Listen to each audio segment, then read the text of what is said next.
নমস্কার বন্ধুরা, উমাস কিচেনে আপনাদের সবাইকে স্বাগত। যারা চিচিঙ্গা খেতে পছন্দ করেন না তাদের জন্য এই রেসিপিটা একদম পারফেক্ট। গরম ভাতে নিরামিষের দিনে দুর্দান্ত লাগবে। এখানে আমি একটা চিচিঙ্গা নিয়ে নিয়েছি, যেটাকে হাফ রিং করে কেটে নিয়েছি।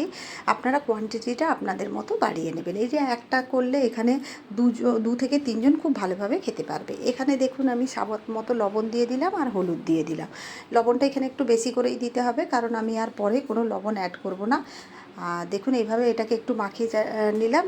লবণ আর হলুদটা মাখিয়ে 15 মিনিটের মতো একটু সাইডে সরিয়ে রাখবো। 15 মিনিট পরে দেখুন এটাকে আবার একবার মেখে এইভাবে চেপে চেপে এর মধ্যে থেকে নুন হলুদের জলটা বের করে দেব। আর দেখুন কতটাই সফট হয়ে গেছে চিচিঙ্গাটা। যেহেতু রান্নাতে কোনো জল ব্যবহার করব না, সেই জন্য এই পদ্ধতিটা করলে আর সবুজ গন্ধটাও অনেকটা কমে যায়। এরপর গ্যাসে একটা কড়া বসিয়ে 1 চামচের মতো তেল দিয়ে একটা শুকনো লঙ্কা ফোড়ন দিয়ে এখানে আমি চিচিঙ্গাগুলো দিয়ে দিলাম। দেওয়ার পরে চিচিঙ্গাগুলোকে একেবারে স্লো ফ্লেমে একটু নেড়ে চেড়ে দেবো।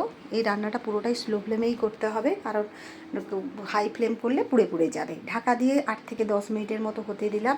এখানে একটু চেক করে দেখবো, দেখুন নেড়ে চেড়ে দিয়ে যে চিচিঙ্গাগুলো সেদ্ধ হয়ে গেছে কিনা। চিচিঙ্গাগুলো পুরো সফট হয়ে গেছে, সেদ্ধ হয়ে গেছে। এরপর আরেকটু নেড়ে চেড়ে দেবো যাতে চিচিঙ্গাগুলো ভালোভাবে ভাজা হতে থাকে। এরপরে এতে আমি 2টো কাঁচা লঙ্কা দিয়ে দিলাম, কারণ ঝাল ঝাল ছাড়া কোনো রান্নাই ভালো লাগে না। এরপর সেই ভাজা হোক বা তরকারি, একটু ঝাল ঝাল তো খেতে সবারই ভালো লাগে। লঙ্কাগুলো দেওয়ার পর নেড়ে চেড়ে দেওয়ার পর আবার একটু নেড়ে চেড়ে দিলাম। দেখলাম চিচিঙ্গাটা একটু কালো কালো কালার ধরেছে। এরপর যখন দেখলাম চিচিঙ্গাটা অনেকটাই ভাজা হয়ে গিয়ে ঝুরঝুরে টাইপের হয়ে গেছে, তখন এর মাঝখানটা একটু ফাঁকা করে এখানে আমি 1 চামচের মতো এখানে আমি সর্ষের তেল দিয়ে দিলাম। সর্ষের তেল অল্প করেই দেবেন, কারণ চিচিঙ্গার কোয়ান্টিটি হিসেবে। তারপর তাতে 1/2 চামচের মতো পোস্ত দিয়ে দিলাম। পোস্ত দেওয়ার পরে এরপর আমি ওপর থেকে কিছুটা নারকেল কোড়া দিয়ে দিলাম। এই নারকেল কোড়া দেওয়ার জন্য এই চিচিঙ্গার ভাজাটা খেতে দুর্দান্ত লাগবে। আর যারা পছন্দ করেন না তারাও খেতে খুব ভালোবাসবে।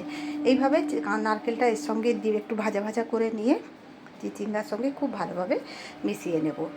3 থেকে 4 মিনিট এইভাবে একটু নাড়াচাড়া করব, যাতে নারকেলেরও কাঁচা গন্ধটা একটু চলে যায়, নারকেলটা একটু ভাজা ভাজা হয়ে যায়। দেখুন এইভাবে নাড়াচাড়া করার পরে খুব ভালোভাবে নেড়ে চেড়ে দিলাম। দেওয়ার পরে দেখুন সব জিনিসগুলো একসঙ্গে মিশে গেছে আর নারকেলটাও ঠিক হাফ কুক হয়ে গেছে। এরপর গ্যাসের ফ্লেমটা অফ করে দিলাম। আপনাদের কেমন লাগলো অবশ্যই কমেন্ট করে জানাবেন।